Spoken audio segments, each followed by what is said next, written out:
Oke, Assalamualaikum warahmatullahi wabarakatuh. Waalaikumsalam warahmatullahi wabarakatuh.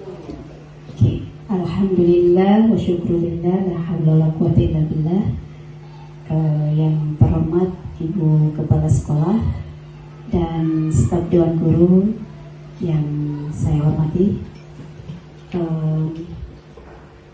hari ini saya selaku calon guru penggerak akan melakukan diseminasi budaya positif, yakni tentang penyebaran pemahaman dan penerapan pengalaman budaya positif yang ada di sekolah. Ya, jadi tujuan saya untuk melaksanakan diseminasi ini tak lain dan tak bukan adalah untuk memenuhi tugas saya sebagai CGP di Kabupaten Bonebulango dan Provinsi Gorontalo.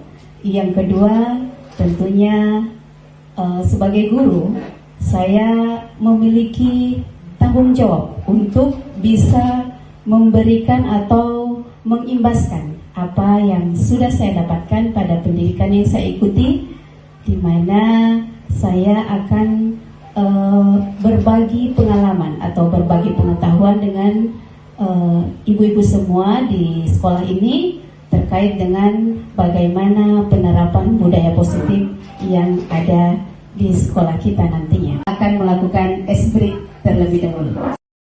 Ya, saya ingin memberikan instruksi. Ya, jika saya memberikan instruksi dengan kalimat guru berkata, maka berarti ibu-ibu harus melaksanakan itu, ya. Tapi kalau tidak ada kata guru berkata, maka ibu-ibu tidak usah melaksanakan apa yang saya perintahkan, ya.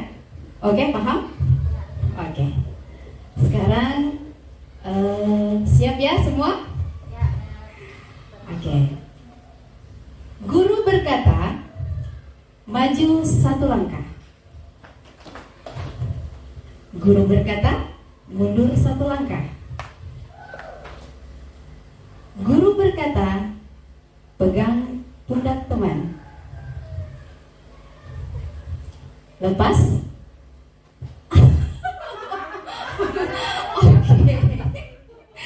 Oke. Ini melihat konsentrasi ya. Oke. Guru berkata, lepas. Guru berkata, pegang dahi.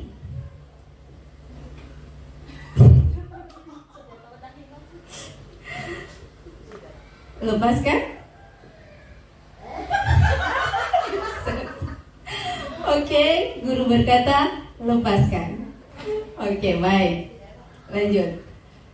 Sekarang saya ingin memberikan instruksi berupa kalau ada kata tepuk tangan, berarti ibu-ibu harus tepuk tangan. Tapi kalau tidak ada kata tangan, jadi tidak usah ditepuk. Dan saya ingin jumlah tepukan itu sesuai dengan apa yang saya katakan. Oke? Tepuk tangan 2 kali. Tepuk tangan 3 kali. Tepuk tangan 4 kali. Tepuk 1 kali. Oke, masih ada 1. Oke, lanjut. Sekali lagi ya. Tepuk tangan 2 kali. Tepuk 4 kali. Oke, tepuk pramuka.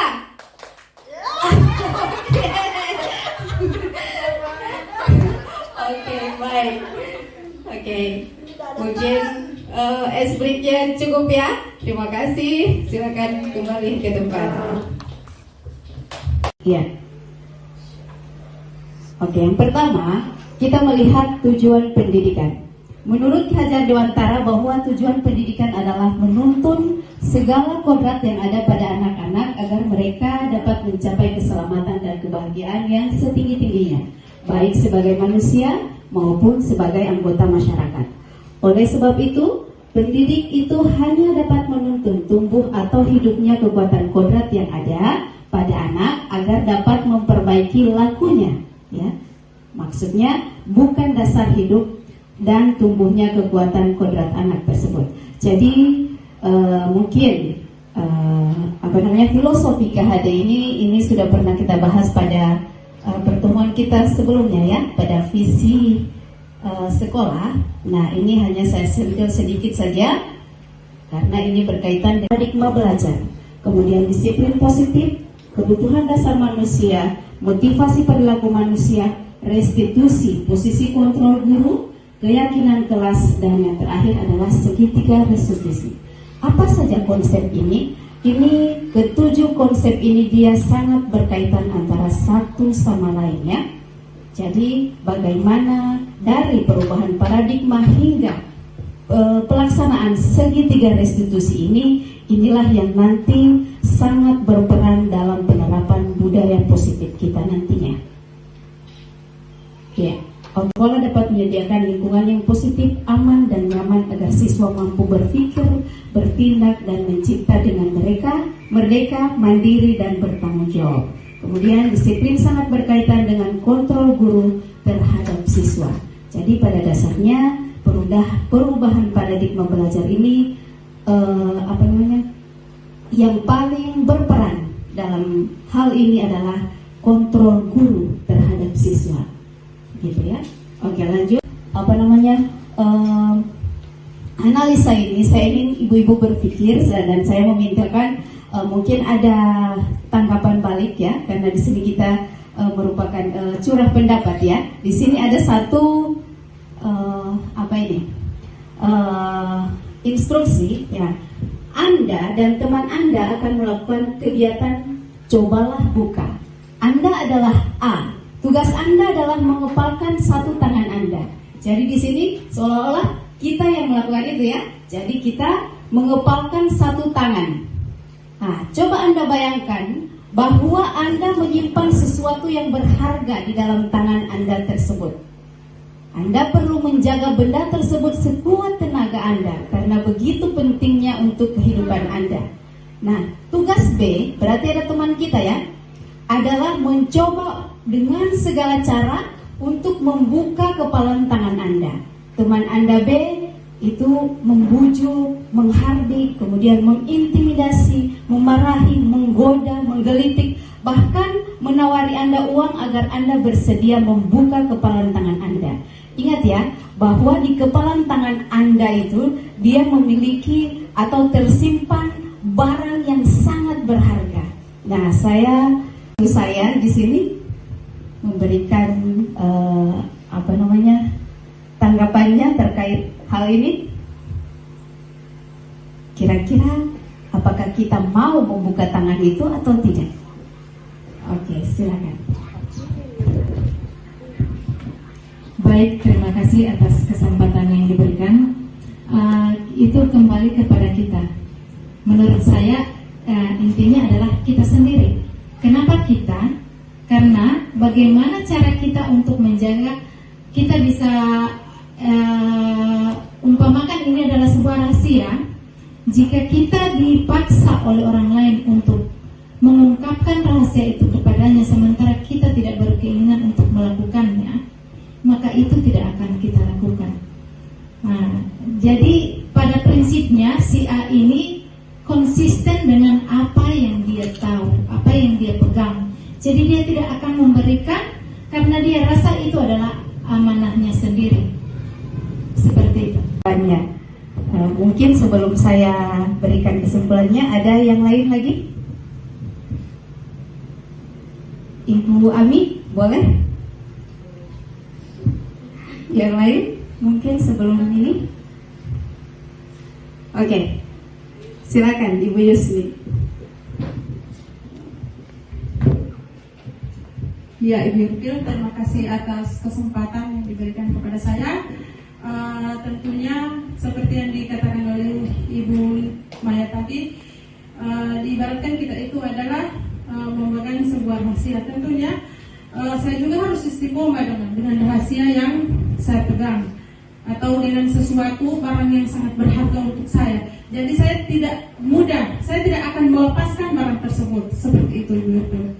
Terima kasih. Jawaban tadi tentu sangat bagus sekali ya, memiliki pernyataan masing-masing. Nah, kenapa ini penting? Jika dikaitkan dengan budaya positif di sekolah, nah ini demikian juga dengan anak, ya.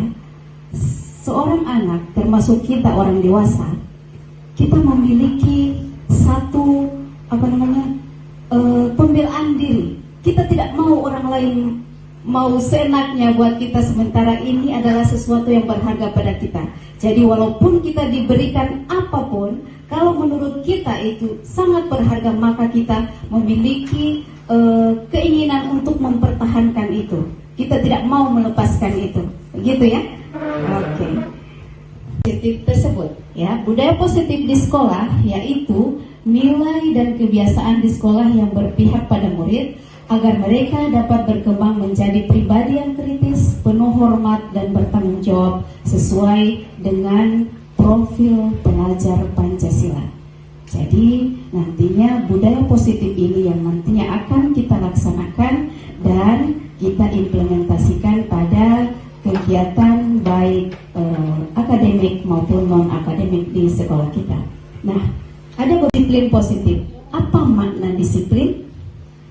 Nah, disiplin itu dia berasal dari bahasa Latin, ini yang artinya belajar. Nah, makna asal dari kata ini berkonotasi dengan disiplin diri dari murid-murid. Nah, disiplin diri membuat orang menggali potensinya menuju sebuah tujuan yang dia hargai. Namun, dalam budaya kita, makna kata disiplin telah berubah menjadi sesuatu yang dilakukan seseorang pada orang lain untuk mendapatkan kepatuhan. Kecenderungan umum ada kaitannya dengan profil pelajar Pancasila. Oke, baik, yang ketiga, ini yang saya jelaskan adalah aspek dari budaya positif ya. Ini sudah masuk pada poin ketiga, yakni kebutuhan dasar manusia. Nah, realitas atau kebutuhan setiap orang berbeda. Kita harus berusaha memahami pandangan orang lain tentang dunia. Setiap orang memiliki gambaran yang berbeda. Nah, sekarang dari kebutuhan dasar manusia. Nah, ini juga penting karena dia sangat berhubungan atau sangat penting untuk penerapan disiplin positif di sekolah ya. Ini ada kasus Ibu Ria, guru kelas 6 di SD Permai, sedang bingung menghadapi ulas salah satu murid bernama Agus. Beberapa anak telah datang dan mengeluhkan Agus yang seringkali meminta bekal makan siang mereka dengan paksa. Nah, jika Anda menghadapi situasi seperti Bu Ria, apa yang akan Anda lakukan? Menurut Anda, kira-kira apa alasan Agus melakukan hal itu? Nah, mungkin secara kasat mata, kita melihat kasus ini, kalau misalnya ada anak yang berbuat begitu di kelas kita langsung menegur, ya kan? Kita memarahinya dan lain sebagainya.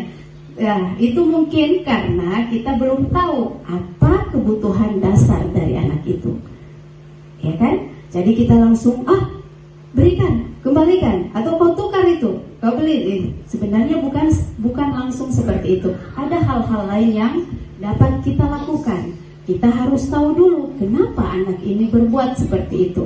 Nah, itu yang positif. Ibu Ria sebaiknya mencari tahu alasan Agus melakukan tindakan tersebut agar mengetahui kebutuhan mana yang sedang berusaha dipenuhi Agus. Nah, perlu kita ingat bersama bahwa kebutuhan dasar manusia itu meliputi 5 aspek, termasuk kita orang dewasa, apalagi anak-anak. Nah, yang kita butuhkan ini adalah survival, ya. Survival, kemudian survival itu maksudnya kebutuhan primernya, ya, kebutuhan pokoknya. Kemudian ada yang kedua, love dan belonging, yang artinya itu adalah kebutuhan rasa cinta. Kemudian ada yang namanya power. Kemudian yang power itu berarti kekuatan. Kemudian ada freedom, artinya kebebasan, kebutuhan untuk bebas. Kemudian ada fun. Fun itu artinya kebutuhan akan kesenangan. Jalan itu kan termasuk kebutuhan juga ya. Nah, Nah sekarang terkait dengan kasus tadi, apa yang dilakukan Ibu Lia? Seharusnya kita sebagai guru, berperan sebagai guru, kita lihat dari 5 kebutuhan dasar ini. Kita lihat, yang pertama, Agus lapar dan orang tuanya tidak membawakannya bekal makan siang. Berarti kebutuhan dasarnya tentang kebutuhan makannya itu dia tidak terpenuhi. Karena dia ambil makanannya berarti dia tidak dikasih. Tapi bukan itu, mungkin ada yang lainnya. Yang kedua, teman Agus jadi perhatian Agus. Berarti di sini misalnya ada teman cewek diambil makanannya. Nah mungkin karena bukan Agus karena dia tidak bawa bekal, tetapi karena dia senang sama temannya ini. Ya kan, dia hanya ingin meminta perhatian dari temannya ini. Begitu. Nah biasa ini orang yang suka mengganggu. Dia butuh ada kekuatan dalam dirinya. Dia ingin orang mengakui dia bahwa dia itu kuat, sehingga temannya bisa takut ke dia. Ya kan? Padahal dia sebenarnya bawa makanan. Cuma kenapa hal ini dilakukan? Yang keempat adalah freedom atau kebebasan. Agus merasa bosan kalau yang dibawakan ibunya itu saja bekalannya, sehingga dia mau menginginkan bekalan temannya. Itu, ya. Kemudian yang terakhir, fun. Itu kebutuhan akan kesenangan. Ini Agus hanya iseng dan dia menikmati ekspresi wajah temannya. Jadi Agus ini di sini dia cuma senang melihat temannya nangis mungkin. Karena dia menangis lantaran kita gara-gara. Ya betul kan? Nah, itu. Jadi kita tidak, sebagai guru kita tidak boleh mengambil hanya dari satu kesimpulan saja. Jadi kita harus tahu betul apa sebenarnya kebutuhan dasar anak ini sehingga dia melakukan hal tersebut. Iva menjadi gugup dan tak sengaja menjatuhkan tasnya dari kursi serta tiba-tiba menjadi gagap pada saat berupaya menjawab. Seluruh kelas pun tertawa melihat perilaku Iva yang bicara tergagap dan terkejut tersebut. Pak Seno pada saat itu membiarkan teman-teman Iva menertawakan Iva yang tergagap dan malu luar biasa, dan malahan minta Iva untuk maju ke depan dan berdiri di depan kelas sambil menunjuk hidungnya karena tidak bisa menjawab pertanyaan Pak Seno. Nah, kelas makin gaduh dan anak-anak pun tertawa dan Iva. Mengapa? Kalau setuju mengapa? Kalau tidak setuju juga mengapa? Nah, yang kedua, menurut Anda, tindakan Pak Seno terhadap Iva adalah sebuah hukuman atau konsekuensi? Mengapa? Nah, ini juga penting. Jadi, seorang pendidik kita harus tahu apa perbedaan antara sanksi atau hukuman dan konsekuensi. Oke, mungkin ada yang bisa membantu saya? Satu orang saja. Assalamualaikum warahmatullahi wabarakatuh. Waalaikumsalam warahmatullahi wabarakatuh. Menurut saya tindakan yang dilakukan oleh Pak Seno ini tidak benar karena namanya menunjuk secara tiba-tiba itu tidak dibenarkan, karena biarpun kita tahu akan tetapi ditunjuk secara tiba-tiba itu semuanya itu akan blank. Jadi saya tidak setuju dengan apa yang dilakukan oleh Pak Seno. Apalagi di sini Iva kurang menguasai pelajaran matematika, tapi dia langsung menunjuk. Terima kasih. Di sini ada perbedaan antara hukuman dan konsekuensi. Menurut saya, tindakan Pak Seno itu yang dilakukan adalah sebuah hukuman. Karena hukuman itu dilakukan secara serta-merta tanpa ada peraturannya terlebih dahulu. Kalau konsekuensi itu sudah diungkapkan terlebih dahulu. Misalkan, contoh ya, kalau kamu datang terlambat lagi besok, maka saya akan menyuruh kamu membersihkan halaman sekolah. Jadi sudah ada konsekuensinya terlebih dahulu. Tetapi kalau hukuman, misalnya dia datang terlambat, langsung cepat kamu bersihkan halaman itu.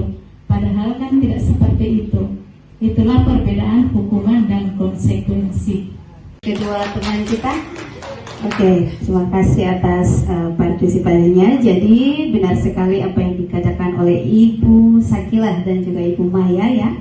Jadi sebagai guru tentu kita harus menghindari seperti apa yang dilakukan oleh Pak Seno ini ya, dengan alasan tadi yang sudah diungkapkan oleh Ibu Sakila. Nah, namun kita harus nantinya kita harus tahu itu yang akan kita bahas nanti terkait dengan ini hukuman dan sanksi ataupun konsekuensi. Kita harus tahu mana perbedaan konsekuensi dan mana yang merupakan hukuman. Kemudian apa yang dilakukan Pak Seno itu paling umum dilakukan oleh guru-guru, ya kan? Paling umum. Karena apa? Kita belum tahu apa posisi kontrol yang harus kita lakukan. Gitu ya.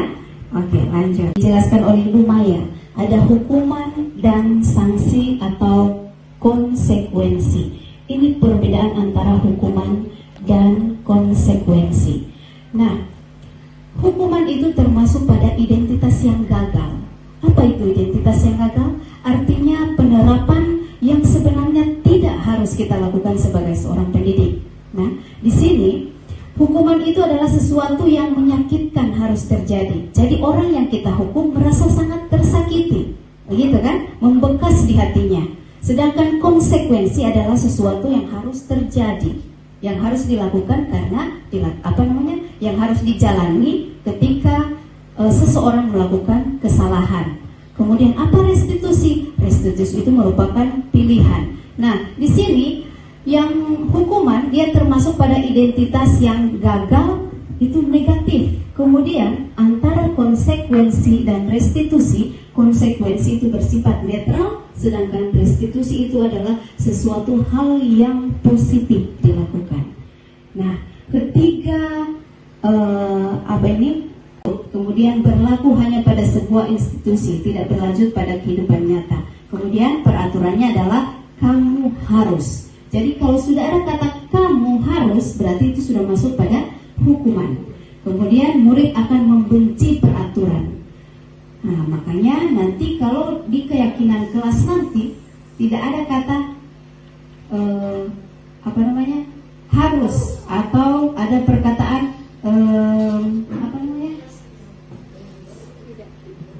kata tidak, ya, kata tidak bisa, kayak gitu. Ya, kemudian ada konsekuensi. Nah, sesuatu harus terjadi, kemudian tidak nyaman untuk murid, anak untuk jangka pendek, kemudian korban bisa diabaikan, murid atau anak dibuat tidak nyaman. Nah, di sini hukuman dan konsekuensi itu adalah ada beda-beda tipisnya, ya. Hukuman itu terlalu keras, sedangkan konsekuensi sebenarnya itu juga agak ringan, tetapi kayaknya dia hanya berlaku atau bertahan dalam jangka waktu yang pendek. Kemudian dia memerlukan monitoring dan supervisi terus-menerus dari seorang guru. Kemudian membantu penerapan itu peraturan dalam masyarakat. Apa peraturannya? Nah, mampukah kamu melakukannya? Nah, masih agak lebih ringan dari kata kamu harus, ya toh? Itu untuk konsekuensi. Itu ya, restitusi. Karena di sini restitusi hanya pada fokus pada pemecahan masalah, dan kita menanyakan apa yang diinginkan anak sehingga dia melakukan hal tersebut, ya kan? Kemudian kita dengan ada rasa empati kepada siswa, kemudian siswa juga tidak merasa takut dengan dengan kesalahan yang sudah mereka lakukan. Yang penting mereka memberikan solusi atas masalah atau kesalahan yang sudah mereka lakukan tersebut. Kemudian murid akan cenderung lebih menghormati dirinya dan orang lain. Itu kalau restitusi. Mana yang masuk pada hukuman dan konsekuensi. Nah, lari mengelilingi lapangan basket 2 kali karena terlambat. Ini hukuman atau konsekuensi? Oke, terima kasih. Hukuman. Yang kedua, membersihkan coretan yang dibuatnya di meja tulis. Hukuman atau konsekuensi? Iya, bagus sekali. Konsekuensi. Murid diminta push up 15 kali karena tidak menggunakan masker ke sekolah. Oke, hukuman. Menggantikan kertas tugas teman yang telah dicoret-coret. Hukuman atau konsekuensi? Iya. Berjemur di lapangan. Hukuman atau konsekuensi? Hukuman. Murid diminta telanjang kaki sepanjang hari. Hukuman. Dan terakhir, berdiri di depan kelas sambil mengangkat kaki satu. Hukuman juga. Ya. Aspek budaya positif yang kelima tentang restitusi dan posisi kontrol guru. Nah, ini yang paling bagus sekali kita harus ketahui, ya.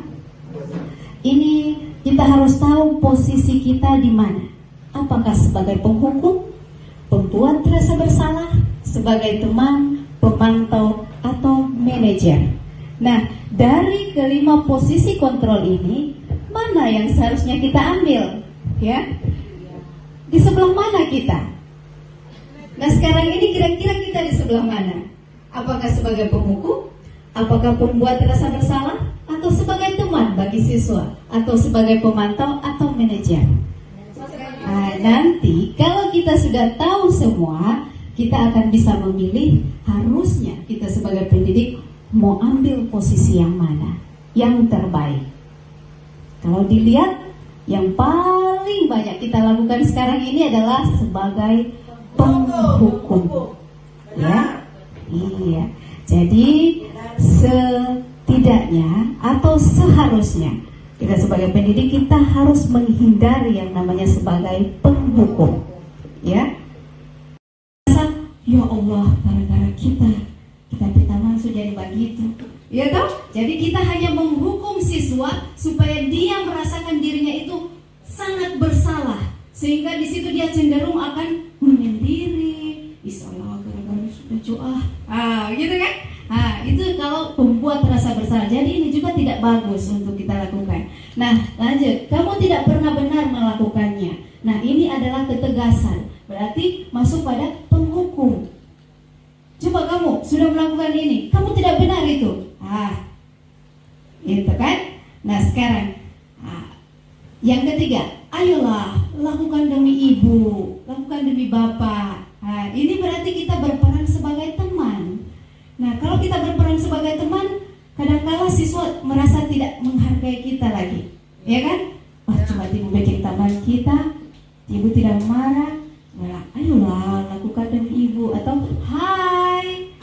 Mungkin menurut kita, dia bilang hai, berarti kita memberikan ada keakraban dengan siswa. Tapi sebenarnya posisi kontrol kita sebagai teman itu sekurang-kurangnya kita harus hindari juga, ya, karena di sini ada akibatnya tersendiri. Kemudian, apakah kamu mau mendapatkan stiker bintang hari ini? Nah, itu kita biasanya kelas 1 paling banyak, ya. Kita masuk pada pemantau. Jadi kita melihat apa yang dilakukan oleh anak-anak, kemudian kita memberikan apresiasi kepada mereka dengan memberikan bintang misalnya, atau sekedar pujian hari ini.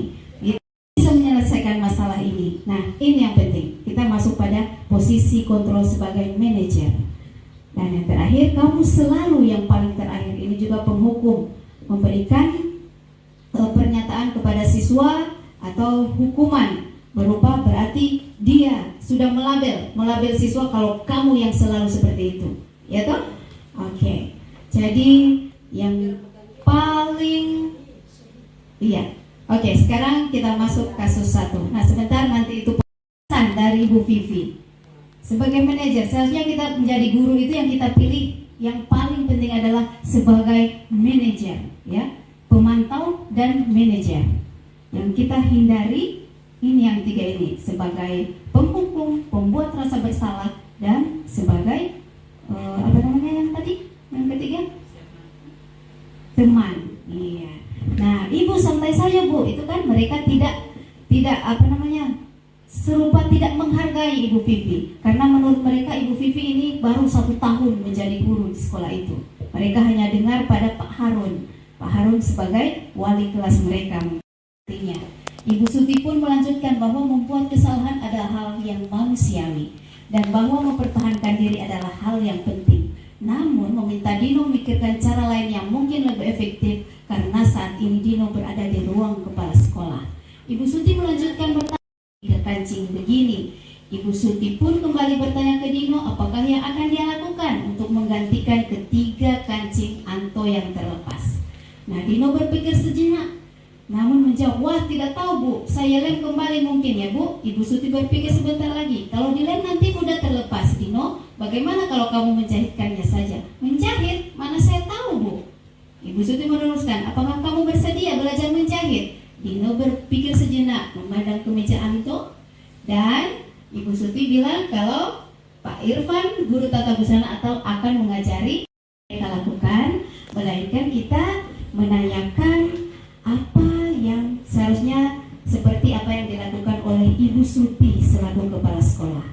Nah, kalau di sini dilihat paling banyak berlaku sebagai manajer itu pada umumnya paling banyak cuma kepala sekolah ya. Kalau kita sebagai wali kelas, pola iya tuh, yang paling baik kita lihat yang paling cepat saja. Padahal harusnya kita sebagai guru untuk menanamkan budaya positif dari sekolah, dari kelas sampai dia menjadi budaya positif dan disiplin yang ada di sekolah dalam level besarnya, skala besar kan di sekolah kita ya, skala kecil di kelas kita masing-masing, itu harusnya kita melakukan seperti apa yang dilakukan oleh Ibu Suti. Setiap anak yang melakukan kesalahan, kita lakukan kita berikan pertanyaan-pertanyaan yang membuat mereka ketika melakukan kesalahan, mereka tidak akan merasa bersalah, tetapi mereka memiliki solusi untuk bisa menyelesaikan masalah itu. Oke? Dampaknya pada murid. Nah, ini sebagai penghukum, ini ada dampaknya juga, membuat rasa bersalah. Di sini terlihat dampaknya, merasa rendah diri sebagai teman. Jadi lemah, tidak mandiri, tergantung. Iya kan? Kalau ada anak yang kita jadikan teman, malah anak itu menjadi lemah dan semuanya apa-apa karena dia rasa gurunya berteman dengan dia. Dia coba melakukan kesalahan sedikit pun sudah lari ibu, kenapa dia supaya saya ibu. Nah, ini penting juga karena keyakinan kelas ini adalah sesuatu hal yang harus kita laksanakan di kelas kita setiap menjelang tahun ajaran baru, ya kan? Ini kesepakatan yang pertama kita lakukan sebelum nantinya kita melakukan asesmen awal pembelajaran. Oke? Ini keyakinan kelas adalah nilai-nilai kebajikan atau prinsip-prinsip universal yang disepakati bersama secara universal, lepas dari perbedaan agama, suku, negara, dan bahasa. Iya. Nah, seorang akan lebih bersemangat untuk menjalankan keyakinan kelas itu berbeda. Ya. Misalnya orang bikin ada tata tertib atau peraturan kelas. Nah, itu sebisa mungkin kita hindari kata peraturan, ya. Kita masuk pada kata keyakinan kelas, di mana keyakinan itu yang kita yang dibuat bersama, kesepakatan antara guru dengan siswa dan antara siswa dengan siswa itu sendiri. Hanya perintah saja, oke? Selalu kembalikan buku ke tempatnya, itu kan cuma berupa perintah yang harus ditaati, tetapi kita ubah dia menjadi keyakinan atau nilai kebajikan berupa tanggung jawab. Jadi anak merasa bertanggung jawab ketika dia mengambil buku, harusnya dia mengembalikan pada tempatnya karena dia sudah merasa ada tanggung jawab di dalamnya, gitu. Kemudian dilarang mengganggu orang lain, berarti kita di sini diinginkan bahwa anak bisa menghormati orang lain dan diri sendiri. Hadir di sekolah 15 menit berarti kita menghormati orang lain, komitmen pada tujuan. Kemudian dilarang melakukan kekerasan, artinya itu nilai kebajikannya berupa keselamatan dan menghormati orang lain juga. Dilarang menggunakan narkoba berarti masuk pada kesehatan. Bergantian atau menunggu giliran berarti menghormati orang lain berupa kesabaran dan sebagainya. Itu berkaitan tadi dengan kasusnya si Dino dan siapa itu yang diambil alih oleh kepala sekolah tadi. Ada beberapa perkataan yang dilontarkan oleh kepala sekolah ke si Dino, ya. Itu dia masuk pada segitiga restitusi. Proses menciptakan kondisi murid untuk memperbaiki kesalahan mereka sehingga mereka bisa kembali pada kelompok mereka dengan karakter yang lebih kuat. Melalui restitusi, guru dapat pertama membantu murid menjadi lebih memiliki tujuan, disiplin positif, serta memulihkan dirinya setelah berbuat salah. Kemudian membantu murid untuk jujur pada diri sendiri dan mengevaluasi dampak dari kesalahan yang dilakukan. Menemui anak yang melakukan kesalahan. Nah, ada yang namanya validasi tindakan yang salah, kemudian ada menstabilkan identitas dan menanyakan keyakinan. Jadi ketika anak mulai melakukan kesalahan, harusnya kita sebagai guru mengundang mereka dan kita lakukan ketiga tahap ini. Segitiga restitusi ini yang kita lakukan. kita stabilkan identitas mereka, kemudian kita validasi tindakan yang mereka lakukan, dan yang terakhir kita menanyakan keyakinan. Keyakinan apa? Yaitu kesepakatan atau keyakinan kelas yang sudah dibuat ataupun apa yang mereka inginkan. Tidak ada manusia yang sempurna. Saya juga pernah melakukan kesalahan itu. Kita bisa menyelesaikan ini. Nah, Bapak Ibu tertarik mencari siapa yang salah, tapi Bapak Ibu ingin melindungi sesuatu yang penting buatmu. Gitu. Itu masuk pada validasi tindakan yang salah.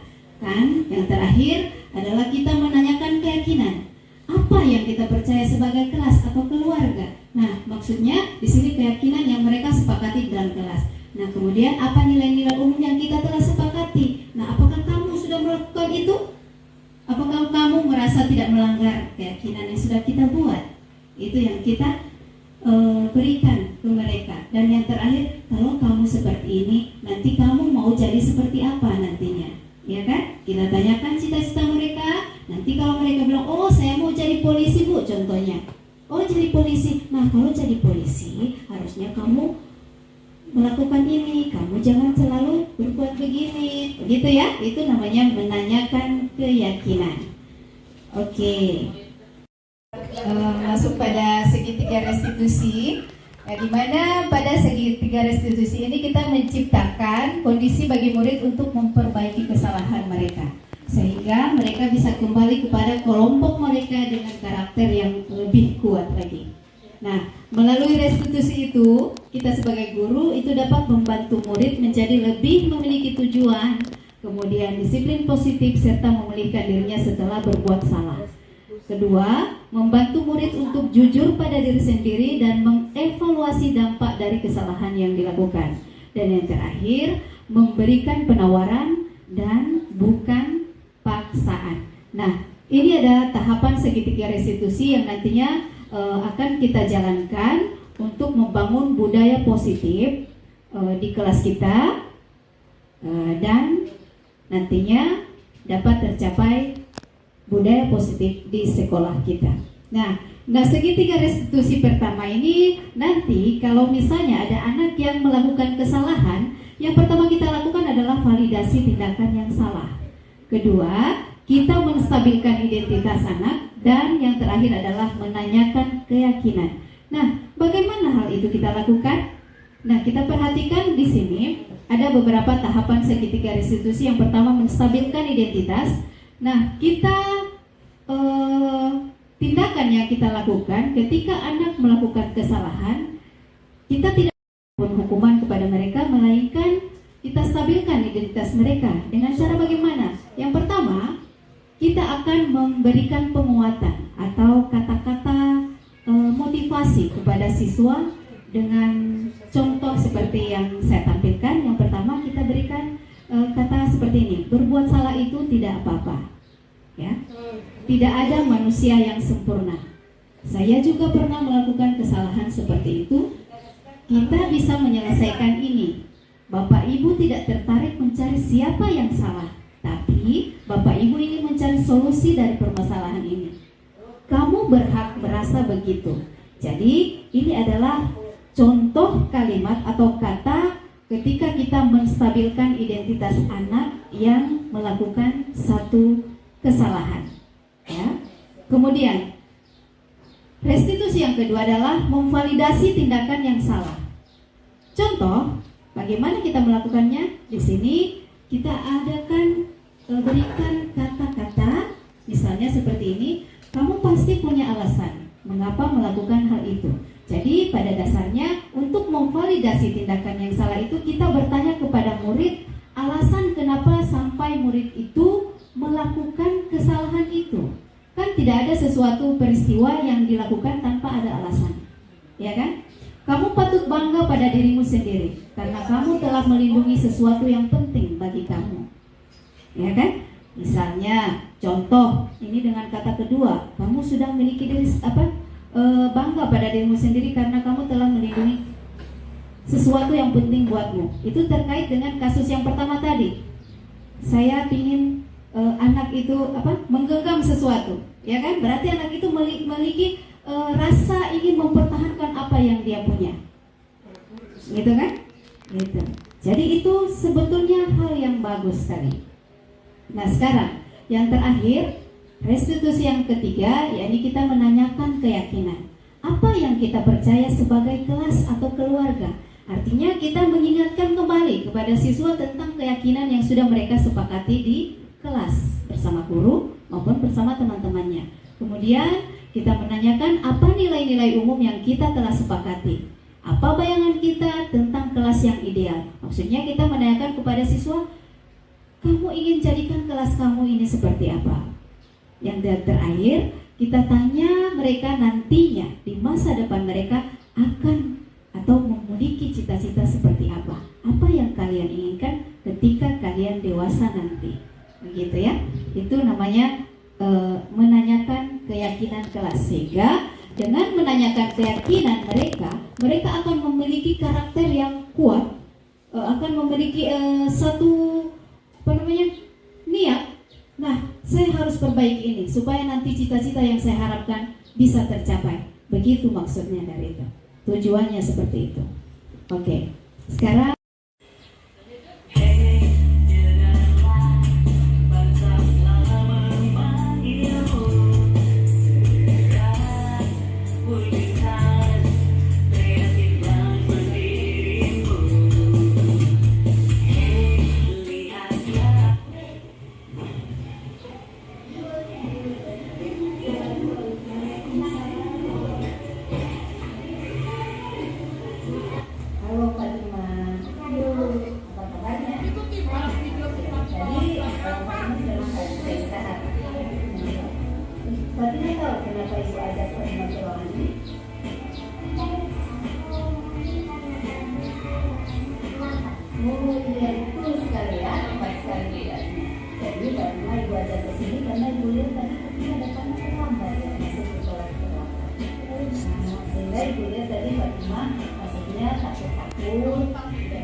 tidak melakukan hal itu lagi. Ya Fatimah ya. Nah, lanjut ke selanjutnya.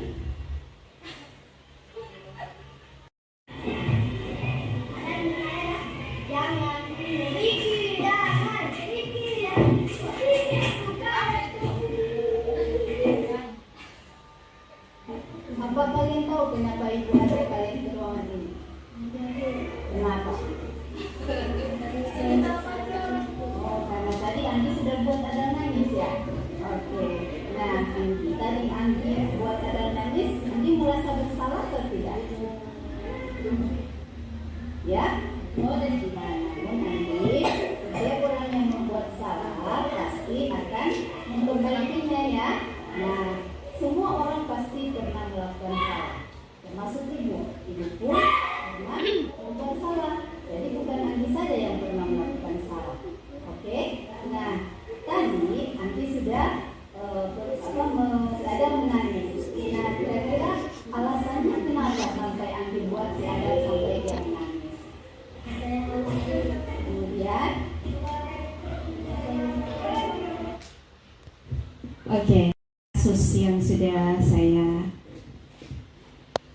lakukan atau sudah dijalankan tentang restitusi atau segitiga restitusi di dalam kelas saya ya, yakni bagaimana kita menstabilkan identitas, kemudian validasi tindakan yang salah, dan yang terakhir adalah menanyakan keyakinan. Jadi itu 2 kasus contoh yang sudah terjadi di dalam kelas dan saya sudah melakukan restitusinya. Dan ini saya berharap bahwa kegiatan ini atau segitiga restitusi ini nantinya akan bisa sama-sama kita jalankan atau kita implementasikan guna membangun budaya positif yang ada di sekolah kita nantinya, gitu ya. Karena pada dasarnya jika kita melakukan budaya positif itu tanpa ada kerjasama seluruh warga sekolah, misalnya hanya saya di kelas 4 saja yang melakukan itu dan selanjutnya di kelas-kelas lain tidak melakukan itu, maka secara otomatis budaya positif yang kita inginkan di sekolah itu tidak sama sekali terwujud. Padahal jelas sekali bahwa tujuan pendidikan kita tentunya untuk tatanan disiplin ya, berupaya melakukan segala tindakan-tindakan itu berdasarkan moral atau sesuai dengan budaya yang ada di sekolah ini. Itu terkait dengan juga visi yang sudah kita sepakati bersama waktu itu. Ada budaya. Budaya di sini dia berkaitan dengan budaya positif yang nantinya insya Allah akan sama-sama kita jalankan sehingga apa yang kita harapkan di sekolah ini berdasarkan dengan tujuan dari visi yang sudah kita rumuskan bersama itu akan tercapai juga, gitu ya Bapak Ibu-Ibu. Jadi mungkin sebelum saya tutup, mungkin ada tanggapan atau pernyataan dari ibu-ibu semua. Sekali lagi saya tekankan bahwa dari kita membentuk peraturan kelas menuju keyakinan kelas, kemudian lingkungan positif, maka akan terbentuklah budaya positif. Dari tindakan-tindakan yang kita lakukan, kita harus mengetahui apa sebenarnya posisi kontrol kita sebagai guru. Ya, ingat sekali lagi saya ingatkan kembali bahwa posisi kontrol yang paling tepat kita laksanakan adalah sebagai manajer. Seyogianya kita harus menghindari posisi kita sebagai penghukum, ya, penghukum, pembuat rasa bersalah, dan sebagai teman. Oke, ibu-ibu, mungkin ada yang bertanya sebelum sesi ini saya tutup, atau ada pernyataan, tambahan, sanggahan, dan lain sebagainya? Ada? Tidak ada? Oke, kalau tidak ada, mungkin hanya demikian dari saya. Nah,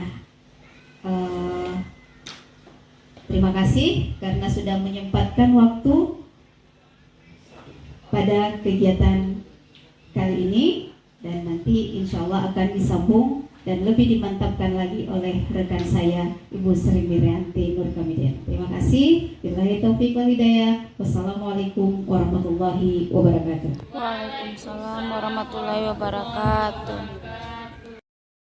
Assalamualaikum warahmatullahi wabarakatuh. Saya selaku Kepala Sekolah SDN 8 Tilong Kabila dari seorang guru penggerak yang bernama Ibu Yulfil Muksin SPD. Pada saat ini sudah mentransfer ilmunya mengenai budaya positif, yang tentunya dari materi ini insya Allah akan mengimbas ke kelas-kelas yang lain. Dan apakah dari Ibu khususnya calon guru penggerak ini, tentu dari apa yang kami terima, kalau saya selaku kepala sekolah, pimpinan di sekolah ini mengakui benar bahwa materi ini sangat bagus sekali dan insya Allah akan terterima khususnya untuk guru-guru yang ada di SDN 8 Tilong Kabila. Sekian, terima kasih. Wabillahi taufiq wal hidayah. Wassalamualaikum warahmatullahi wabarakatuh.